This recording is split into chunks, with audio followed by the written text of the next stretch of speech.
Hello world from Oktopost headquarters. This is Radically Transparent, Octopost's original podcast show on B2B marketing now.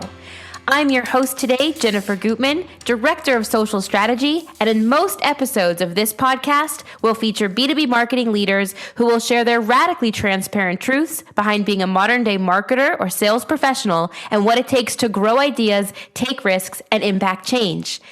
Joining me on this episode of Radically Transparent is Derek Grant, SVP of Marketing Strategy of SalesLoft. Derek, welcome to the show.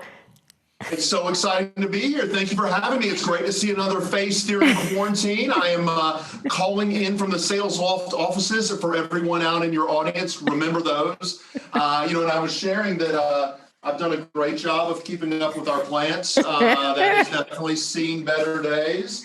So for those of you listening and not watching, he's just held up about, I don't even know, is it dead? A dead plant? It's a dead plant, yeah. I just like the plant has not seen anyone in 9 months, and it's weeping based on that. Amazing. Well, we promise not to make this episode look like that plant. We've got a lot of fun in store today.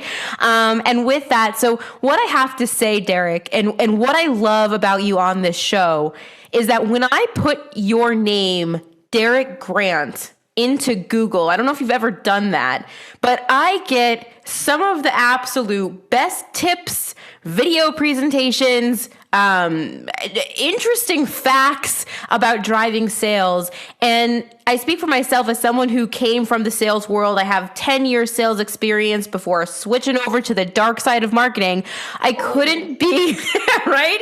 I couldn't be more appreciative of leaders like you who literally are radically transparent in what you do, so much so that you put it out online for everyone to learn from, to share what you're doing and how you do it. So I thought you'd be perfect for this show. And speaking of radically transparent, are you ready? Are you ready to get radical with me? I do want to get radical after one thing when you said you'd Googled me. So there's also a Derek Grant that is a drummer in a satanic band called Alkaline Trio. And I thought you were going to say, boy, you're really good with drumsticks. That's the wrong one. So I'm glad you found the appropriate content online. Hallelujah. That was a close one. So challenge number one of this show, if you're listening, go ahead and Google Derek Grant and let us know what hit you get first, the drummer or the B2B professional from SalesLoft. So with that said, speaking of SalesLoft, we'll start off with an easy one. Could you give us a brief look into your professional journey and how you found yourself in such a role, SVP of Market Strategy at SalesLoft? Yeah, great question. So I am an accidental salesperson. I guess I would start there. I didn't know any salespeople. My family had a state worker and a teacher in it. And so sales was a 4-letter word in our family. It was not for any other reason. We just didn't know anybody, and the salespeople we interacted with were car salespeople and things like that. And so it wasn't a trade that our family knew anything about. And so I was working a tech support job, an overnight tech support job for a technology company in the town that I grew up in.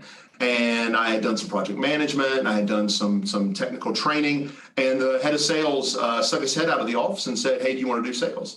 And that literally is a moment where life truly changed. For me, as I think about it now, it's hard to even fathom what life would have been had I said no to that. I was in grad school at the time. I walked away from grad school to take a job traveling to a remote territory in the Midwest of the U.S. And things sort of have taken, my life has a different arc because of the fact that serendipity of sales. And the way that I got from that company to here is sort of a funny story. So remember traveling, as we think about remember offices, remember traveling. So in the old days, I would have to travel out from Florida to the really exotic places like Iowa and North and South Dakota. I mean, like just the places you want to go. Because, of course, that's where the first salesperson gets there. They're not getting Hawaii, I was sent to North Dakota in my early days. Your thoughts besides cold. That's pretty much it. That's the entire, for all of your North Dakota, we have literally lost both of your North Dakota listeners right now. And I'm sorry. We are both sorry for that. but I was traveling, and at the time, what was now the Delta Sky Club was called the Crown Room. This sort of dates it.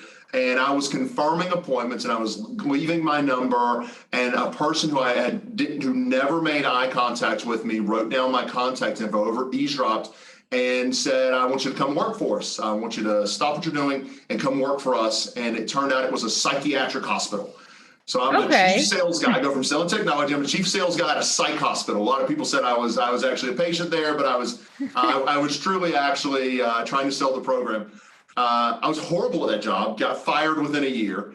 But I had met in the work for that job my wife, who was in Atlanta, fell in love with a girl, and she convinced me to move to Atlanta. Looked for jobs, found Pardot on Craigslist. I might have been looking Wow. for who knows, 2007, and was the fourth employee at Pardot. And the serendipity sort of continues. During the Pardot days, we had more space than we needed. And so our CEO, who's now our chairman of the board, actually allowed some of his entrepreneur friends in Atlanta to come in. One of those is my now CEO, Kyle Porter, who I got to know during that. And so it's just this very unusual, sort of starting from just blind luck, working hard and taking a chance, that chance blowing up in my face, and then ultimately getting back into tech and really startup since then. It's been quite the journey. I love it. I think it just proves that when you take a risk, great rewards can come from that. And I'm very lucky it did, because you've been, just chatting with you and seeing all the incredible sales work you're doing. You found your calling. But with that, I'm sure every passionate sales leader may have something that keeps them up at night professionally, maybe. Could you share with us? Do you have anything that keeps you tossing and turning at night? Yeah, it's a great one. I think a lot about my accountant. It's tax season here, and his name is Ryan Tucker. He works for a company out of Tallahassee, Florida. And I think about Ryan and what he does daily as a CPA. And Ryan was classically trained in this job. He got a 4-year degree in accounting. He then went and got a master's degree in accounting. He then sat for the bar, but he's not an accountant for life. He has to take continuing education hours to retain his licensure annually so he doesn't get me audited. And then I think about salespeople. We're not classically trained. I think about the fact that sales, there's a variety of different backgrounds, some of which think it's a boom town and they're going to come and make a lot of money. Some other ones who do it because they've seen it modeled and done really well. But there isn't a professional track for sellers. And I think that's such a big one. I think that's why as buyers, oftentimes our variety of salespeople, our experiences on a continuum are staggering. It's you deal with the used car salesman, the slick, over-aggressive, all the way through the person who doesn't know what they're talking about. And so I challenge our salespeople here that they would go out and they would figure out a way to grow themselves professionally. And I think a lot of it is great podcasts like this. We have a great podcast at SalesLoft called Hey Salespeople, run by Jeremy Donovan, recommending books that they should read. I think Never Split the Difference by Chris Voss, a great book on negotiation. Blog content they should consume, things like the HubSpot sales blog, the SalesLoft blog. These are all great places because we don't have the foundation that an accountant does, or a doctor, or a lawyer. And our industry, quite honestly, changes. I look at 2020, our industry changed a decade in just about a year. And so we, as sellers, it is important for us to continue to grow our skill set. And I think that is something that the ones who don't get left behind, the ones who don't give us a bad name, and the ones who do, the ones who treat it a lot like your accountant, your doctor, your lawyer, that they need to always be up on the most modern techniques. I think those people are the ones that are going to be here to stay, because quite honestly, buyer sentiment is changing. But you think about the great work from a marketing perspective. Buyers go further through the process now than they ever have without engaging a salesperson. Yeah, that's wild. So it is nuts. You think about it, by the time the salesperson gets in, they're literally landing the plane. They have not charted the course. They've not taken off. They just simply have got to grab the yoke and land the plane. And so when you think about the salespeople who aren't growing at a higher pace than their experience allows, the ones who aren't actively seeking knowledge, those people are not going to make it in sales, because the new seller is going to need to be consultative, an expert, is going to need to be someone who is highly skilled, because every deal we're getting it later, we have to cook more quickly, and we want to be able to bring it into our company's client roster. Absolutely. So with that, in what keeps you up, do you feel, if you could, I guess, build your ideal sales curriculum, I don't even know if that's the right word, but kind of that foundation, what would you include in that package or that basket or that bundle Right. Good question. So I love spin selling. I can acknowledge spin selling is something that I have always enjoyed. First of all, I don't think any sales book is perfect, because if someone was the perfect seller, they wouldn't tell me how they were doing it, so I could potentially beat them in a deal. They'd be living on a yacht in the South Pacific somewhere right now. There you go. And so whenever I think about it, like spin selling is a great underpinning. When I think about things, the challenger customer, challenger sale is really, it has become more relevant back in the quarantine era, because when things are good, really it's now challenger customer. When I think about negotiation, which is something that is the highest of the stakes, but something we do the least as sellers, being able to have a model for that, like never split the difference. I think there's a lot of great content out there. I will tell you the Undoing Project by Malcolm Gladwell, when he talks about Amos Tversky and just thinking about how humans decide on things. They make emotional decisions and they back them with rational facts. And just understanding those sorts of things, I think that sort of builds a sales curriculum. When we see people come into SalesLoft and they're like, well, I have a sales minor, it's like, congratulations, that's 12 hours. We expect you to work 40 hours in the first week. So they're not really all that skilled. It's better than nothing. But I do think there's opportunities for almost like a finishing school. And we as sales leaders, we owe it to our sellers to finish them, to really to give them the information they need so they can have the life that I've had in sales, and the life that many of the people that are going to be consuming this content have had in sales, which is success. But that doesn't happen by accident. There's a lot of luck. There's a lot of people who invest. Mentorship is really, really important. And I think it's important for all sales leaders to think about how we can take this next generation and bring them along and have the maximum success rate and the best possible sellers. So you mentioned, and I should have tallied how many times in that answer you said the word people, sales leaders, people, which leads me to start thinking about something that I know SalesLoft does quite well, which is keeping company culture alive, right? So kind of building this, training program or the curriculum, or getting your sales team kind of drinking the Kool-Aid, if you will. How are you guys keeping such a vibrant company culture alive, and taking that even a step further during a year of 2020, and it's trickling into 2021 that has been the year of all years, the most not normal year we've ever had, to keep that alive? What are you guys doing? What's your secret?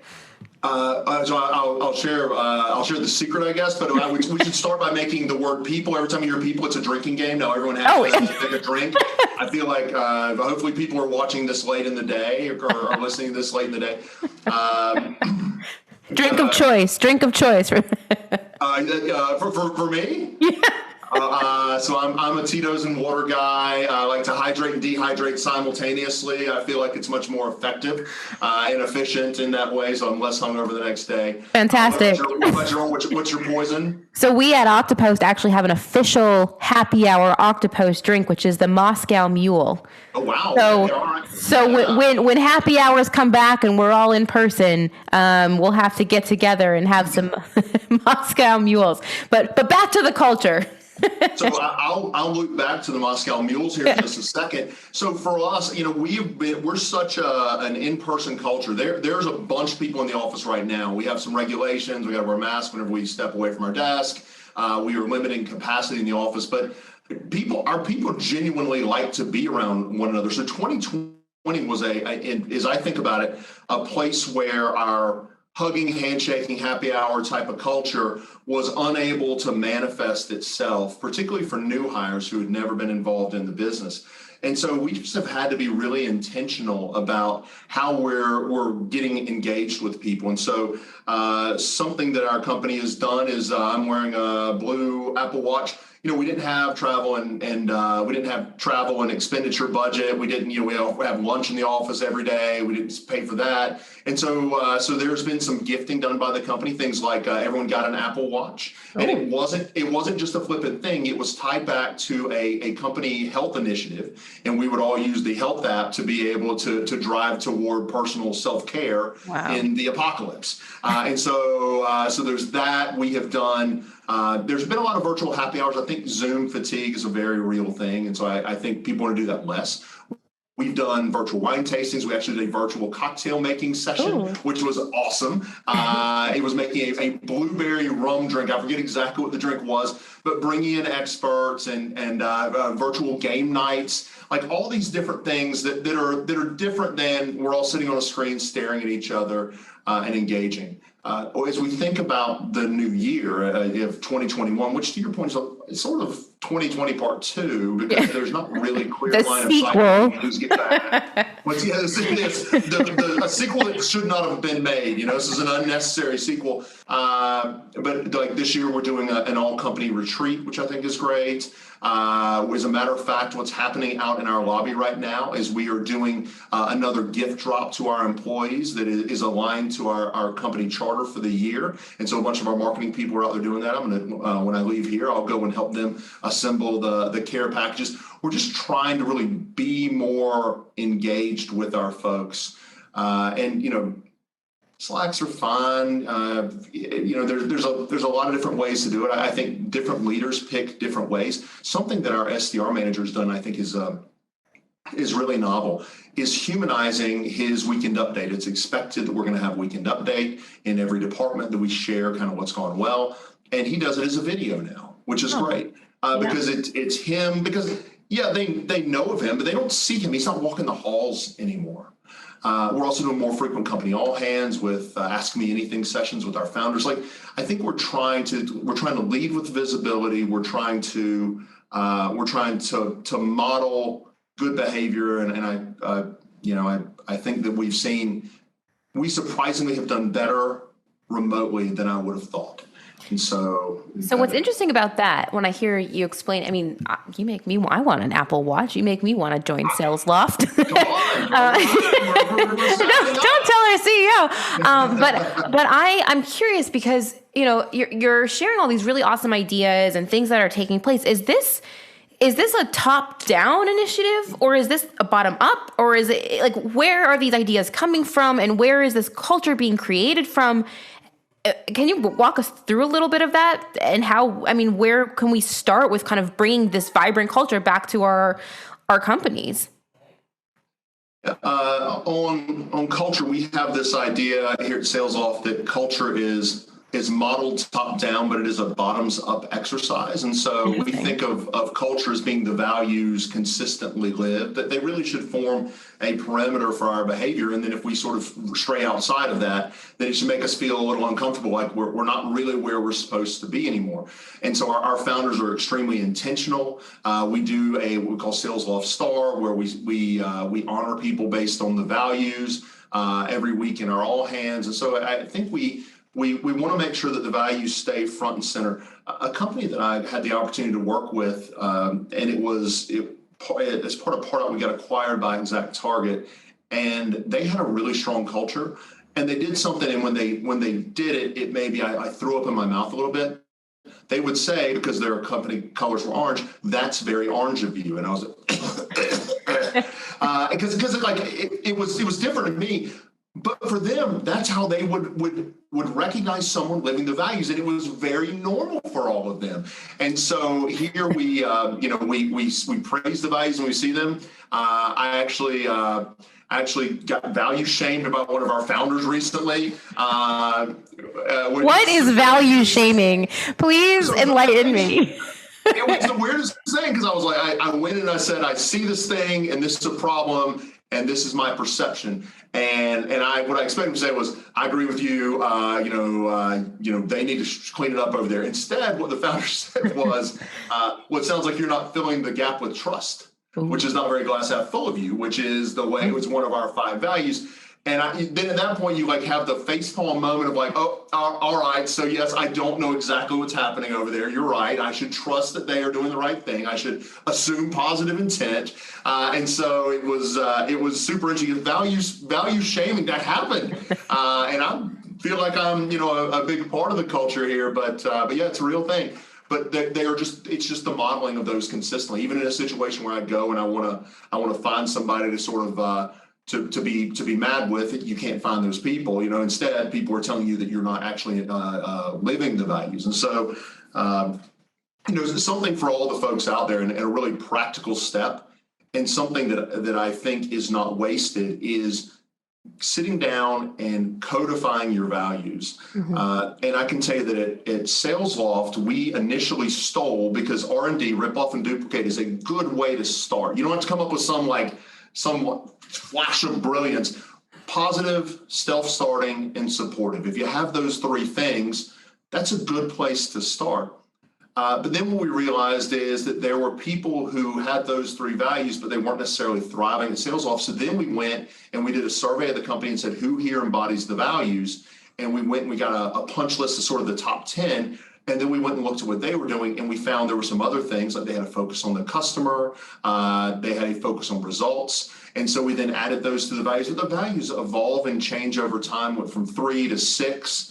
Openness was a value, like being transparent. And then we realized we don't put in our values, don't steal office supplies. Because like we assume that people are not going to steal office supplies, a weird value, right? We assume people are going to be open. So we got rid of openness. And we rolled it back to 5, and we've been on the 5 now for a couple of years. But values are an iterative thing. Anytime a business goes on this journey, it's such a game changer. The next side then is that you need to, once you figure out what makes your company special, go back and you have to then do it daily.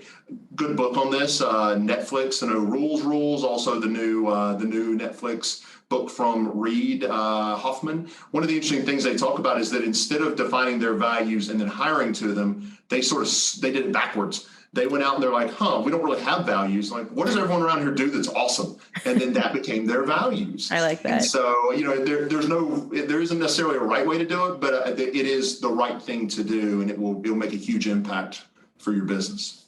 I love it. Company culture is something I think I love. The science or the art, I guess, depending how you look at it, behind it is fascinating to me.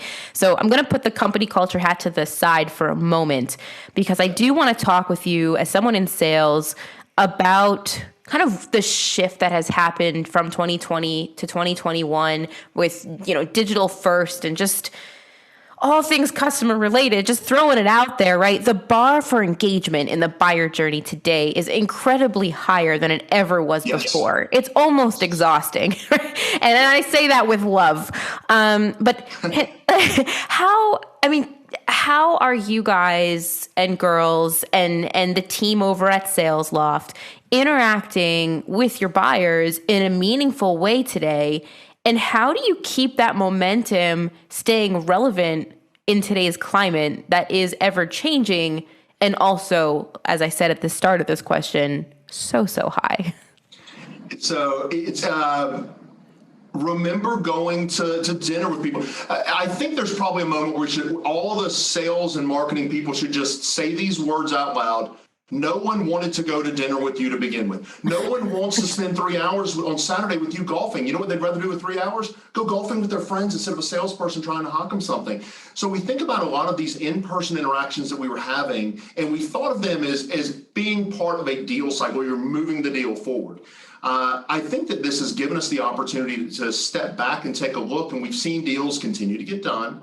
We've seen, engagements happening in a 2D versus 3D sort of perspective. And there's going to be a place for people to be on site, and there will be a time when that comes back. But I think we've learned a lot, and what we've learned is how to better engage customers without asking them to be away from their family, without asking them to make a huge commitment of time with a person that is not necessarily part of their inner circle. And so some things that we've done that have been really cool, virtual wine tasting. We have you have a sommelier. It comes back to the idea of you drop ship something to your prospects, and then you get them all on a call. We've done those with our CMO, our CRO, and those have been really powerful. Virtual cooking classes, same sort of things. Something that I would recommend to everyone on this call, something just to sort of make a point of, something you can do. You may say, like, Derek, like sommelier, that sounds expensive, and I'm sure it probably is. Don't underestimate the power of strategic gifting right now. This is really, really important. When you go out on LinkedIn and you take a look and see they're involved with the Boys and Girls Club of Southern California, donate in their name. It activates reciprocity, quid pro quo. And it's something that, as you're thinking about, you're not sending something that's flippant. It's something that matters to them.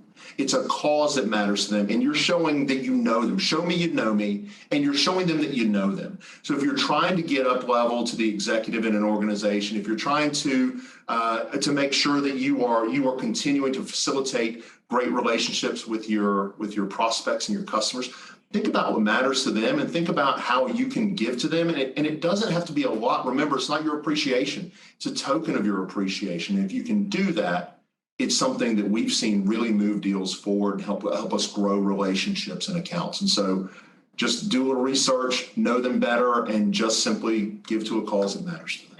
As I like to call it, research and engage. And that leads me nicely into my next question. It's as if you read my mind. So I am such a fan of what many people today would call just selling, right? But it's coined social selling. And what you said, I loved it. Wow. I loved when you said you go to their LinkedIn profile and you see under causes that they're part of the Boys and Girls Club and make a donation on their behalf. You take interest in what interests them, and you can do that using social media. And it's so easy. You don't have to pay for it. It's not a service. Literally everyone's on it, volunteering information. And I think that's just, it's literally what I eat and breathe every day at Octopost, and it makes me love my job so much. But with that, and I know you shared some, the donation and the gifting and the wine and the cooking classes. Can you share some of your best social selling pro tips or things to look for when prospecting on social media that maybe the average bear wouldn't necessarily think of, right? We spoke about in the beginning of the show, putting together that curriculum or kind of the pro guide to sales. If we could include a chapter of social selling in that, right? And get every sales professional on the same page when it comes to using social. So A, what would that look like for you? And B, what are some of the things you look for when you go to somebody's profile? Social selling can easily be done poorly, and I have not always been the best citizen on social, and so to be fair, I can say that I have done it poorly at times. But it's something that's really powerful because they are telling you about themselves. They're giving you a window into their soul. And so something that I think is really important is showing that you care. And now everyone's got an email. X number of people have looked at your profile. Be one of those people. The profile peak, it seems so like, it almost seems like a throwaway touch. Profile peak. Also hit the 3 little dots on their profile and follow. Now you've hit them on another channel. So you're in their profile peak. Now you're following them. What does following unlock? Whenever they say something that is relevant online, now you can coalesce around that. And whenever they are engaging and when they are posting, you now are literally directly in the line of sight of that information. And it gives you more insight into what they're thinking about, but also a chance to be able to continue to engage them on social. The research indicates in a lot of cases that when you connect on social, it isn't always on social that the person reaches back out. I think from a seller perspective, a lot like leaving a voicemail. But it's not that you shouldn't leave a voicemail because people don't always call you back. And it's not that you shouldn't engage on social because people don't necessarily buy on LinkedIn. It's the idea of it being a holistic approach to prospect engagement. You want to be in their scope of consciousness. You want to show them that you care and that what they're saying matters to you. And so, yes, social has become sort of the new norm. Yep. And it is the last unprotected inbox. I think we should not necessarily undersell this.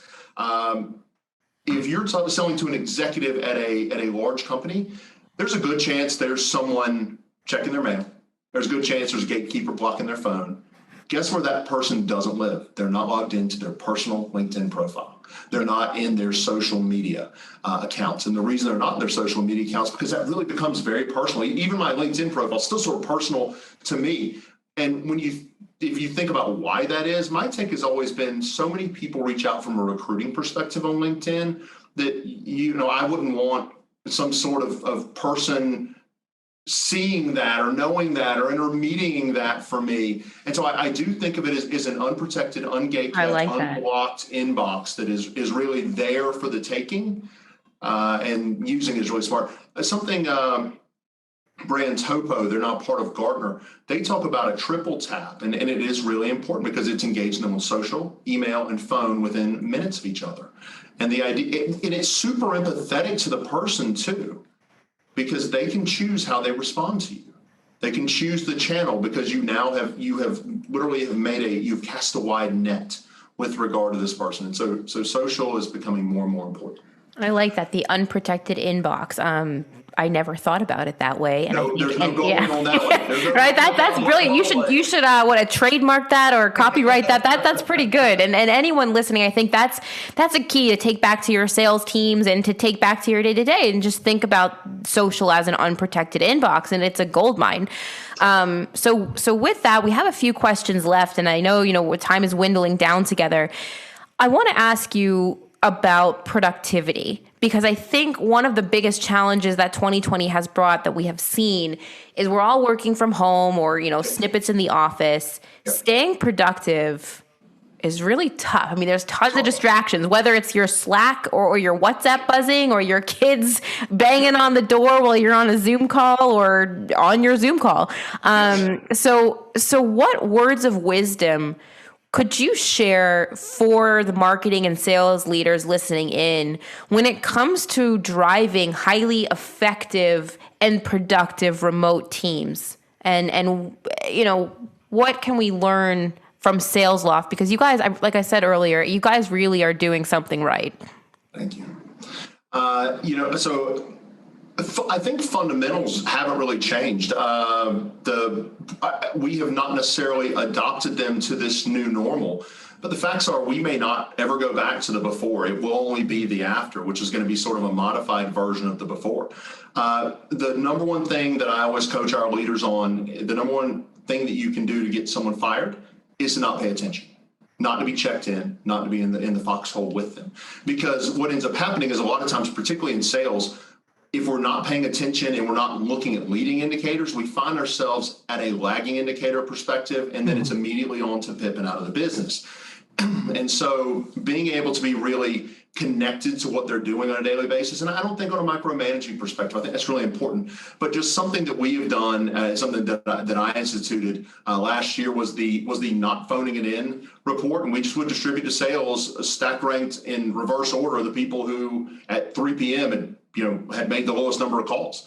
And that's just something their manager can reach out and say, like, hey, was something going on today? You don't want to lead with like, you're lazy, you're terrible, and these things like, what was going on today? Because like I think of you as being better than that, and then it's like, how are we going to get back ahead of this? Because connect rates are what they are, so we're going to need to figure out a way to sort of get those calls spaced out over the rest of the week. But it's really being tuned in pretty regularly on leading indicators, because I think the big challenge is we don't know. And that's been one of the biggest challenges for, if there's any marketing response leaders in here, any sales development leaders, these are relatively new, inexperienced for the most part, salespeople. And they are literally sitting at home, potentially streaming Game of Thrones. It's really hard to say. And even if they are a great show, which is a great show, of course you're going to stream it. I mean, what else? It's no Tiger King, but it is what it is. But you don't know necessarily what their home life is like. Yeah. You don't know if they're taking calls from their bedroom. You don't know if they've got a roommate that is a loud talker and is making all their meetings challenging. You don't know if they've got crappy internet. Like you just don't know a lot of the things. So looking at leading indicators helps you understand that there is something amiss. And then we think about connection. Now it's let's connect. Let's figure out what's happening. What can we do to help? Because we are here to serve. And I think about it, I have 2 kids at home. And so I think we're all, and this maybe is something that globally is true. I think we're maybe all working a little bit less, but we're working more intently in the time that we are, because we are having to wear these different hats. Our day is chopped up. Oh, hell yeah. Are they on a Zoom call? Are they learning in 4 days when I apparently needed 5 days to learn back when I was in school? Who knows? Because that's what they're doing here in Georgia, 4 days. And I'm like, I'm sure we're not sacrificing anything on that. But it's understanding.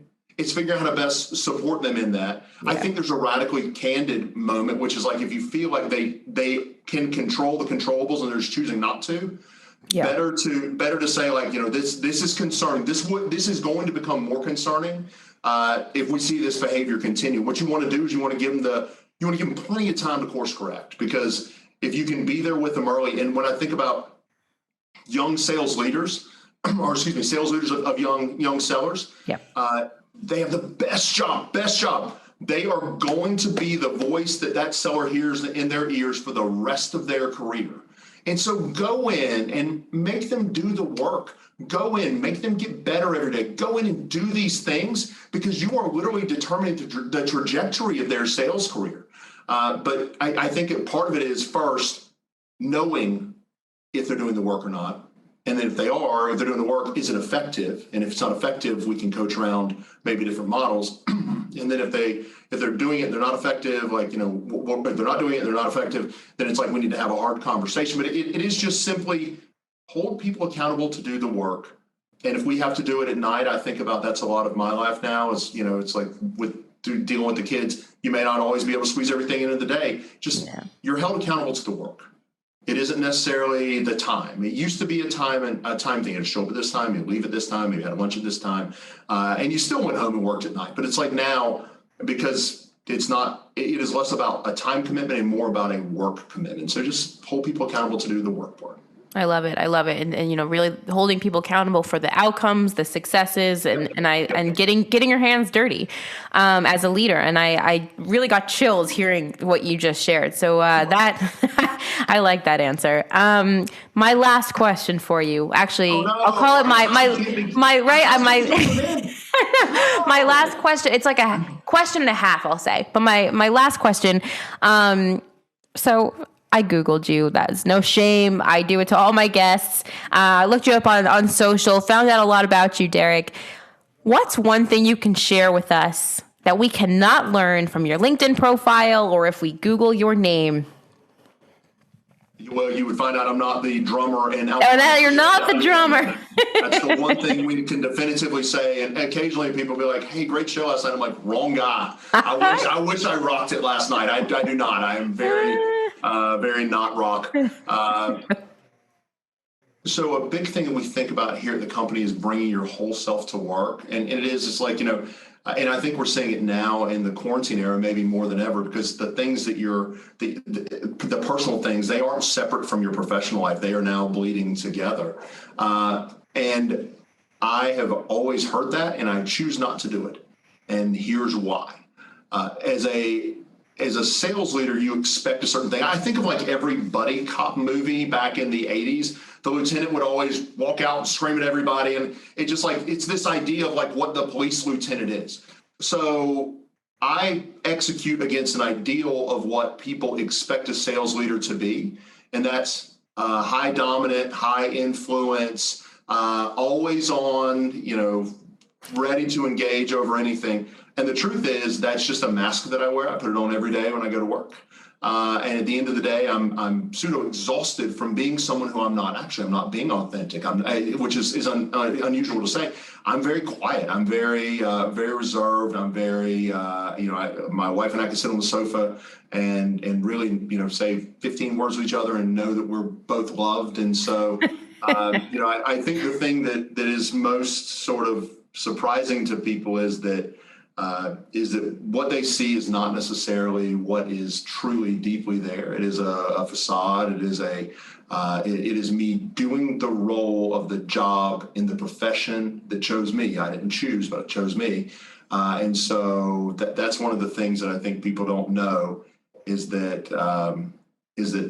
the persona non grata, my public persona is not at all who I am from a personal perspective, and that it is always caused friction. It's caused friction. My CEO and I just agree to disagree on this idea of sort of be authentic, because I would be very quiet. You don't want the sales leaders like, all right, guys, let's go get them. You want like, we're going to do it. Let's run through that wall. Let's make it happen. And you want that. And if like me being me is not the person who would be able to do a lot of the things that are necessary from the job that I do. And so as soon as I get in the car, it's just like quiet, peace, finally, on my way home, get home, quiet, and so that it is such an odd thing. People don't generally believe it, but very, very different. I think what people expect and when they actually know me personally, they're pretty separate lives. Well, thank you for sharing that. I think that takes a lot of guts to share something like that on a podcast, and also as a sales leader to kind of out your character, if you will.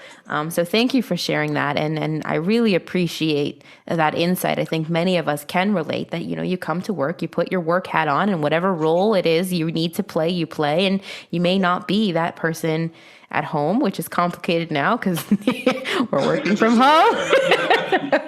But I think exactly. So last, as I said, the half question, and then I'm out of the Tel Aviv headquarters. We call it half is a chetzi in Hebrew, so the chetzi question. But if anybody, the chetzi question, if anybody listening would like to be in touch with you to learn more about SalesLoft, or bounce some sales talk off you, or whatever it may be, what's the best place to reach you or learn about SalesLoft and the value you bring to customers? That's great. My mom used to say parenting is the one job that by the time you're qualified, no one needs your services. And so I think a lot about that, about giving back to the sales career, because I am somehow, I know things as scales happen. So if I can be of service to anyone out there, I'd love to. Email is probably number one, Derek, Derek.Grant, Grant at SalesLoft.com. Also LinkedIn. I generally will take you to the inbox, though. The unprotected inbox. You hit me unprotected, and then I'll give you right over to the protected area. But no, I would love to do that. And so if there's any service that we can provide to sellers, strategy, good ideas, bad ideas. I can tell you all the things not to do. If I'm a superhero, my superpower is hindsight. I can always tell you what you should have done. Thanks, if anyone Dad. has an idea, they're like, this seems crazy. I've probably done it, and I can probably tell you how it's going to go. Fantastic.